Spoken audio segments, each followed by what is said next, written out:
All right, so the text is going to be a lot about looking forward, being patient until that day when Jesus returns. And so that's why I asked the question, if Jesus was coming back tomorrow, what would you change about today?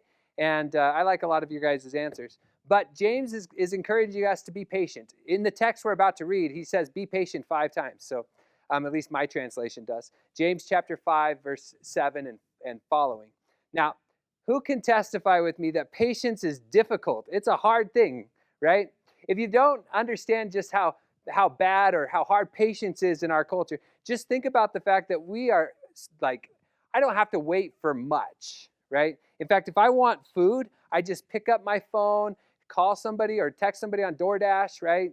Get onto the app, do the DoorDash app, and then within a few minutes, it's at my house, right? I don't know much about the person who drove it to my house, but I have food there. I'm an impatient person, and I can get those things right away. But there's other ways that patience can be demonstrated, or the difficulty of waiting can be demonstrated. For instance, I've switched pharmacies the last 2 times in the last 2 months, right? Who's ever had to wait in the pharmacy line, right? And so I switched from one pharmacy because I got tired of waiting in the line, and I went to another pharmacy, and the line was much shorter, but I had to wait 2 days to get the prescription filled. And so I went back to the other pharmacy because, well, it's better to have to wait in the line than to have to wait 2 days for the prescription. But, you can always tell, how difficult patience is, because when the person, somebody will get behind me, and you guys have been there, you've heard this, right? They get behind you and they just huff, because they know how long the line's going to be. And they start to grumble. It starts just a little tiny grumble, but after a few minutes, they're complaining about, look at that pharmacist. He's doing nothing back there. They're just standing around and doing nothing. And they begin to grumble and complain. And then you have the people that are just forget it, I'm out of here, right? And they just leave the line vowing they'll come back later, right? So you can tell it's so difficult to wait for things, right? But I want to propose maybe that waiting is actually a good thing. We can actually learn a lot about ourselves and about God just by waiting, right? I'll give you a couple examples. This summer, I prepared a garden, and it started with just little tiny seeds, and I put them inside the soil, and I watered them, and I waited. It took 2 weeks for those things to sprout, right? But I was looking at those every morning. I was moving the little greenhouse thing that I got up to the window so it'd get enough sun, making sure they had enough water. 2 weeks. And then they finally sprouted, and I put them out in my garden and planted them. It took 2 more months before I even saw any kind of pepper or tomato or anything like that. By the end of the summer, I had more peppers than I knew what to do with. And zucchinis, just so many that I didn't eat them all. But I didn't have to wait for those things, by the way. I could have just gone to the store and picked up tomatoes and peppers and zucchini. I could have done all of that, but instead, for some reason, I wanted to wait. But I learned something in that process. I learned about myself, waiting and the joy of something that you've worked hard on, and you finally see it start to produce something. Of course I could have avoided the wait. I would have saved a ton of money by not planting a garden, right? But I wanted to learn something. I wanted to learn to wait, because there's value in waiting. If you're a parent, right, you might also get the idea that there's value in waiting. Although most mothers don't like the idea of 9 months that it takes to have a child. During those 9 months, that baby is forming inside of them. They're getting fingers and toes and a heartbeat, and their ears are all starting to form and develop. And when January told me she was pregnant, I wasn't ready to be a dad, right? But that 9 months of waiting, it wasn't just the child that was developing, it was me. And so because I had to wait, I found value in it. And when the moment finally arrived, I was able to celebrate because I had anticipated it and waited for it to come. And so although waiting is difficult, you guys all agree, there's value in waiting. Something about waiting actually helps us to develop, to be more mature. Now, not everybody likes to wait. When you wait, you grumble and you complain like the guy in the pharmacy, or maybe you get out of the line. But I really believe there's value in waiting. So I began to question, well, like, what are we waiting for, right? As Christians, what is our hope? And I think there's a couple things that Christians hope for, and I'm just going to key in on one of them, and that's Christ's return. Who's looking forward to the day that Jesus arrives back, coming on the clouds, right? Because our world is broken. Our world is messed up. Just pick up a newspaper, look around you. Our world is messed up, and we are hoping that Jesus is going to return and he's going to set things right. Now, this is an Old Testament hope, and I want to point it out. It's in Daniel chapter 7 where you start to see it most clearly, and I like Daniel because Jesus uses this image to talk about himself coming back. In Daniel chapter 7, verse 13 and following, it says, "In my vision at night I looked, and there before me was one like the Son of Man. Coming on the clouds of heaven, he approached the Ancient of Days and was led into his presence. He was given authority, glory, and sovereign power. All nations, people, and every language worshipped him. His dominion is an everlasting dominion that will not pass away. His kingdom is one that will never be destroyed." Like, that's the foundation of a Christian hope, that one day God is going to establish a ruler, one like the Son of Man, who's coming on the clouds, and he's going to rule and reign God's way. Now, just look around the world. You can tell that when people try to rule and reign the way that people try to rule and reign, it leads to brokenness and problems. Our world's full of it. But inside the church, we have the beginnings of that kingdom, right? The kingdom is prevalent right here inside the church as we, his subjects, submit to Christ's rule, and we anticipate the day that he comes back, riding on the clouds, setting all things right. No longer a world that is oppressed, but a God of justice who comes back and restores the oppressed and punishes the oppressor. That's part of the Christian hope, that all these problems in a broken world will one day be put right, including death. Jesus, that's the last victory, right? Like, Jesus defeated death. But when Jesus talks about his own return, I want you to see that he uses the language of Daniel. In Matthew chapter 24, verse 30, he says this, "Then will appear the sign of the Son of Man in heaven. And then all the people on earth will mourn when they see the Son of Man coming on the clouds of heaven with power and great glory. And he will send his angels with a loud trumpet call, and they will gather his elect from the four winds and from the ends of the heavens to the other." Right? So do you see that Daniel language in there? Like, we're looking forward to the day where the Son of Man, by the way, I believe that's Jesus. Do you guys agree?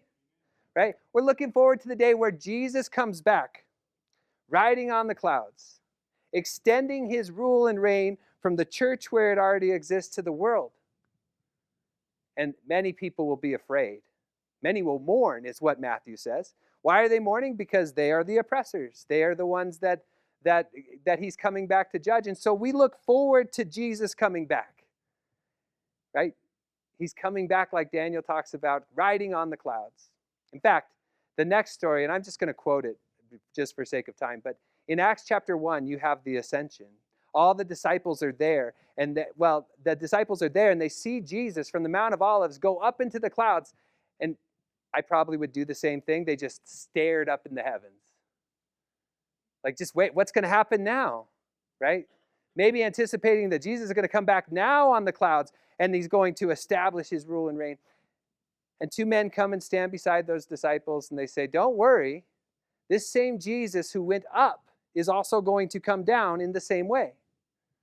How? Riding on the clouds, just like Daniel talked about, just like Jesus talks about. We are people who have a hope that Christ is going to return, riding on the clouds, and restore justice to free the oppressed, right? It's already beginning inside the church, like yeast through dough. That's our hope. But man, it's been 2,000 years, right? Sometimes our hope might seem a little bit more hopeless.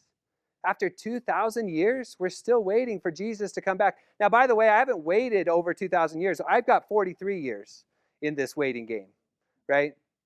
Some of you guys have more, and I don't know if patience would be the description of how I've waited. I would probably say complacency is a better description of how I've waited. I haven't always had to be patient, but I haven't had to endure a whole lot of suffering either, so I'm just kind of happy with how things are.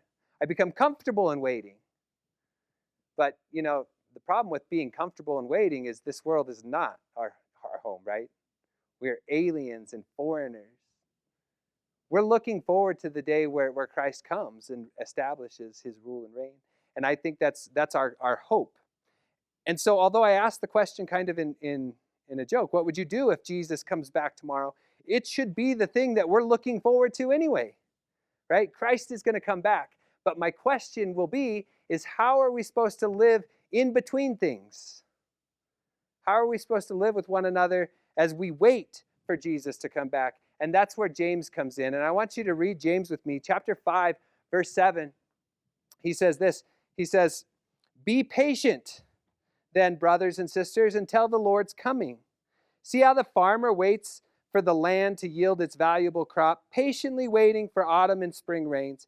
You too be patient, stand firm, because the Lord's coming is near. Don't grumble against one another, brothers and sisters, or you will be judged. The judge is standing at the door."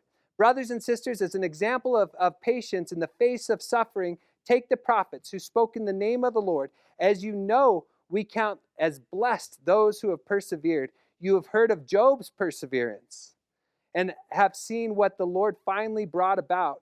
The Lord is full of compassion and mercy. Above all, brothers and sisters, do not swear, not by heaven or on earth or by anything else. All you need to say is a simple yes or no. Otherwise, you will be condemned. Do you see how the text is about how do we wait in the between things? We all know what the hope is. We're looking forward to Christ's return, right? We all hoping for that? But how do we live in between it as we wait? I think you could be like the guy at the pharmacy. You could start to grumble and complain. You could leave the line and say, man, I'm done waiting. I'm tired of this. You can become complacent, which I would argue a lot of Christians have become. We just become complacent, considering Christ's return almost as something that we won't get to experience, right? But I think a better approach is to consider the four things James points out as we wait and learn what value might be behind waiting. So my encouragement in this sermon is going to be patient in hope as you wait for Christ's return. Be patient in hope as you wait for Christ's return. I got 4 points, and it's an acronym for hope. So as we go through it, just consider how you can be patient in hope as you wait for Christ's return. My first point is going to be patience requires holding on to certainty. Patience requires holding on to certainty.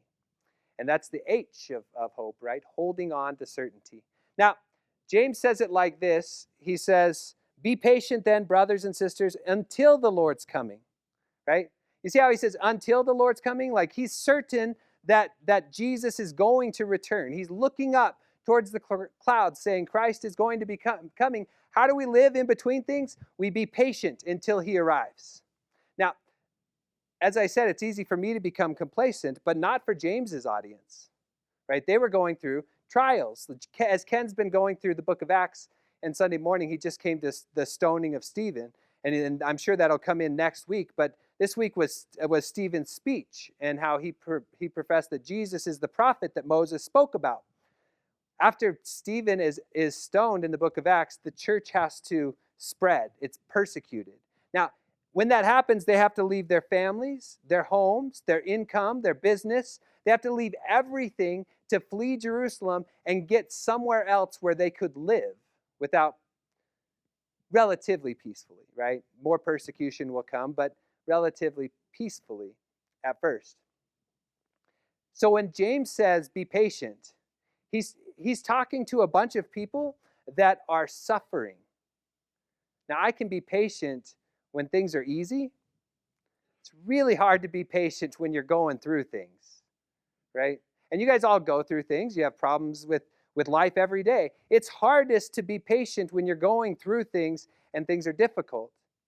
but you wait patiently with certainty that things are actually going to work out. Now, James gives us an example. If you look at the text, he says you should be something like a farmer. That's what he says. He says, see how the farmer waits for the land to yield a valuable crop, patiently waiting for the autumn and spring rains.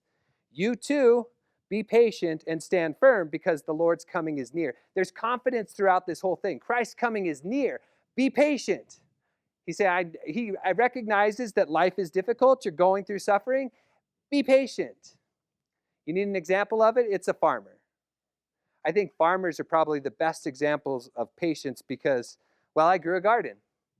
And it took patience, right? But imagine, like, we have all these modern things like a hose bib. I just water on my own, right?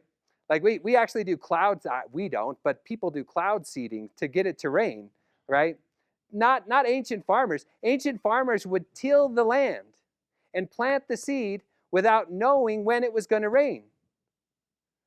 They just had to be faithful and live in faith that it was actually going to rain. By the way, it always did, because God sends the rain on the just and the unjust, and God is a God who is faithful. And so just as he will send the rain, he's also going to return. And so how do you live in between things? Well, you live in between things by holding on to that certainty and knowing that Christ is going to return. Be certain about it, but also be working. Could you imagine the farmer who thought, well, I don't know if it's going to rain, so I don't see the point in tilling today, right? I don't know when it's going to rain, so why should I bother planting seeds? No, the whole time they're working, they have no idea when it's going to rain. They just trust that God is going to bring it, right? And sometimes I think it's even harder to wait patiently through the rain or through the storm, right? I'll give you an example. You guys all know it. You lived through it with me. Last year's winter was tough, right? It was long. I think my backyard just froze solid. I tried to like shovel snow, and no, just forget about it. It was just ice, right? My driveway and the road going around my house, they didn't even come in and like clean the snow away for a few weeks. So I had to do it, right? As much as I could, or was willing to anyway. I spent so many Sundays cursing the snow, because I don't know if you remember, but last year it seemed like it only snowed on Sunday, right? Like it just seemed like it. And I was sitting there, I think I cursed the snow every Sunday. God, when is the sun going to come out? And winter was so hard, and it lasted so long. I think it was like February, and it was still snow, right? The whole time I was upset, tired of waiting for the sun, right? But you know what happened during that time? The whole time I was frustrated. This year, I had more cherries on my tree than I have ever had, and so many that the birds couldn't even eat them all. And we got. If you come to church, you've also seen apples and pears. People's fruit trees just exploded this year. And when you ask why, you say, well, it was because of the long winter, right? It was because of the long winter. So the whole time that I was frustrated, God was working on the trees to be fruitful. I wonder if it's the same with us as we wait, certain that Christ is going to appear, but we're waiting. And as we wait, maybe even grumbling a little bit, frustrated, God is doing something that's going to bring about fruitfulness in your life. So we wait, right? We wait because we're certain that he is going to come, but we also wait in such a way that we're working like the farmer. I want to read from Mark chapter 13. This is Jesus, one of his parables. He doesn't use the imagery of a farmer, but of a man who goes away. And this is what it says. But about the day and the hour no one knows, not even the angels in heaven, nor the Son, but only the Father. Be on your guard, be alert. You don't know when that time will come. It's like a man going away. He leaves his house, he puts his servants in charge, each with their assigned task, and tells the one at the door to keep watch. Therefore, keep watch, because you don't know when the owner of the house will come back, whether it's in the evening or in the midnight or when the rooster crows or at dawn. If he comes suddenly, do not let him find you sleeping. What I say to everyone, watch. See, we have to wait, and we have to wait patiently. We can be certain that he's going to come because God is faithful to his word, but it just takes patience, right? And don't let him find you sleeping. Gosh, I think that's the biggest problem for me. Not because I like naps, I do, but it's easy to become complacent. Not James's audience. James's audience is going through suffering, so they have to wait patiently as they endure suffering. But for me, I just become complacent so often because I don't go through that type of suffering. And so my first point is hold on to certainty, right? We're waiting patiently in hope, so hold on to certainty. My second point is that patience requires that we overcome trials or overcome divisions. Trials too, but we have to overcome division. Look what James says next, right? In verse 8, he says, you be patient, stand firm, because the Lord's coming is near. Verse 9, do not grumble against one another, brothers and sisters, or you will be judged. The judge is standing at the door, right?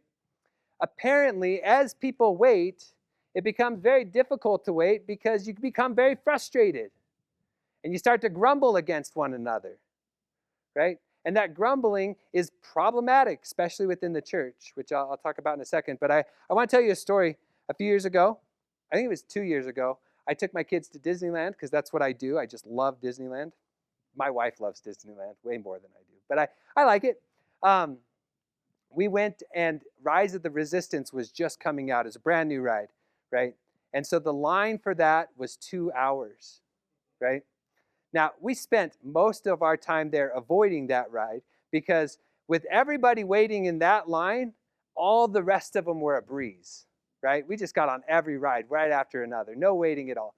But we wanted to experience the ride because why would you go to the Disneyland and say, well, yeah, I avoided that ride. I want to experience it. So we got in line, 2-hour wait, we're ready to do it. We're 45 minutes in line, and the ride breaks down, right?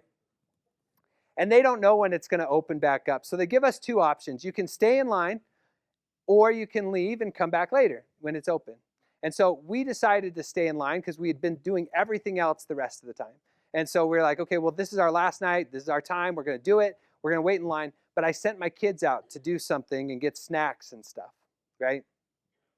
They left the line, and the ride opened back up. So we text them, and they're running back to the line as fast as they can to try to get. Now, if you've ever been to Disneyland, you know that there's like common courtesy. You let people catch up with their families, right?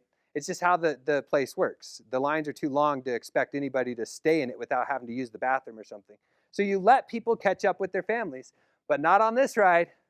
Now, there was a lady in line that put her arm across like this and wouldn't let my kids go past her in order to catch up with me, right? And so my kids are texting me. Michael just leaves his brother in line, and my kids, they text me, this lady won't let us pass. And so I have to go back through the line to get my kids to bring them back.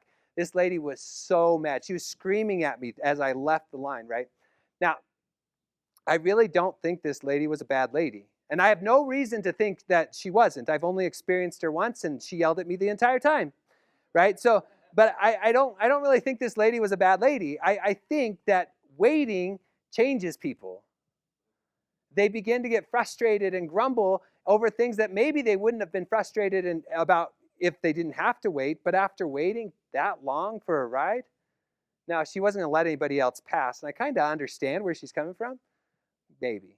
But I think that's what happens is as you wait, you begin to get angry and grumble and complain. And James is saying don't. He gives us a reason why we shouldn't. He says the judge is at the door. Don't grumble against one another, brothers and sisters, or you will be judged. The judge is standing at the door. So you can't grumble because Jesus is coming back anytime. And imagine if he shows up and you're fighting with each other. Believe me, it would happen. Just, be a part of a church for a while and you'll start to realize how often people grumble with each other. Jesus is going to come back, and that's what some of his people are going to be doing. I guarantee you. They'll be fighting with each other. Or they'll be gossiping about each other. One or the other. They'll be doing those things. And James is like, is that really when the judge is standing at the door, is that really what you want him to find you doing? is fighting, I'm assuming the judge isn't going to be all that happy about that, is he? Right? But here's what I think the problem is. See, the church is commissioned to go out and preach the gospel. We're supposed to be sharing the love of Jesus with people around us. And sometimes the people that are supposed to be doing that become so fixated on fixing fights around the church that they don't get to really do what God has called them to do. It holds up the mission of the church when you're putting out fires all the time. And so patiently waiting means overcoming divisions. And you can overcome divisions just by taking on the same nature, the same attitude as Christ, who humbled himself in order to care for others. Third point, because I have hope to get through. Patience requires perseverance and suffering, right? So patience requires holding on to certainty, overcoming division, and persevering through suffering. And to describe that, James talks about prophets. And here's what he says in verse 2. He says, brothers and sisters, as an example of patience in the face of suffering, take the prophets who spoke in the name of the Lord. As you know, we count as blessed those who have persevered. Right? Just think about all the prophets. These are people that talked about the future, is what's God's going to do in the future. Often in circumstances where nobody believed them. Right? Like most of your pre-Assyrian prophets are talking to a nation that's wealthy and their borders are extended and they're saying God is coming back to judge, and everybody's looking around at the circumstances around them saying God isn't going to judge us. Things are going really well. And then here's Amos, saying, nope, God's going to do it. Or Hosea saying, God's going to do it. And nobody wanted to believe them. Jesus, whenever he rode into Jerusalem, looked at Jerusalem and said, Jerusalem, Jerusalem, how I've longed to come to you. You killed the prophets. That's what he says about Jerusalem. You've killed the prophets. And that was what it was like to be a prophet, is to suffer. But suffer while knowing that God was going to do something to fix it. And that's Christians today. I want to say that we don't go through suffering, but our world is broken. And suffering happens every day. Not in the same way that James's church was going through, at least not in my life, but suffering happens in our world every day. You've seen it. You've seen death. You've seen heartache. You've seen brokenness, right? I was at a meeting this last week, and Ken is the president of Kiwanis, and he's had some really good speakers coming. Last week it was Kenny Furlong. And Kenny Furlong is our sheriff, and he was talking about the need for a center in Carson City to help with the processing of children who have been abused, right? And he was talking about the things that he's seen in Carson City, and he said the worst case of child abuse he saw in Carson City. So bad that the children were permanently deformed from the type of abuse that they endured. And I was listening to his story, and I was, it's hard to listen to that story and not realize our world is broken. This is not the way God wanted it to be. And in this world, you're going to endure trials and suffering, and you're going to see people doing that. Now, what can you do during that time? Well, you can be the kingdom.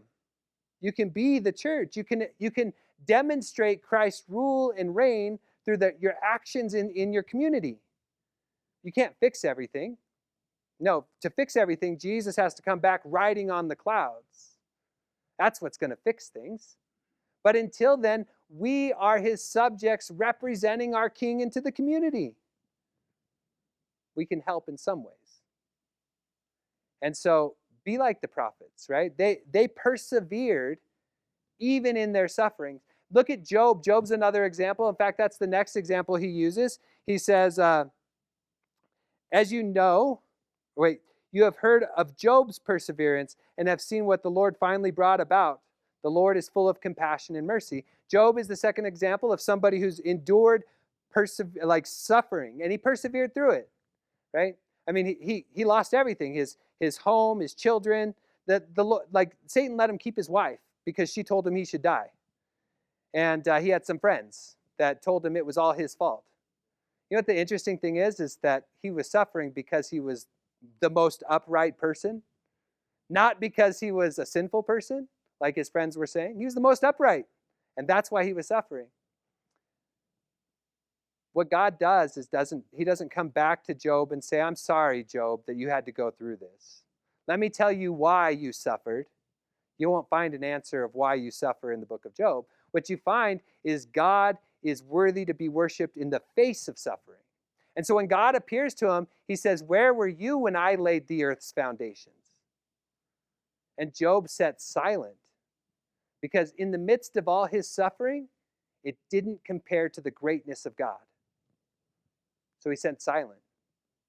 But that wasn't it. God also returned everything that he lost. And then some. As Job was patient, persevering through suffering, God's character said he's going to be blessed. And look at God's character as it's described in James. He says, the last part of verse 11, the Lord is full of compassion and mercy. It's God's character. And what I'm telling you is that as you wait for Christ's return, whatever suffering, whatever trials, whatever things you're going through, what is waiting for us is so much better. No more tears, no more crying, no more pain. So much better. And the Lord will pay you back for what you've lost because he is a Lord that is full of compassion and mercy. That's what James says. My last point, because I have to put an E on hope, is that we should be ethical in our words, right?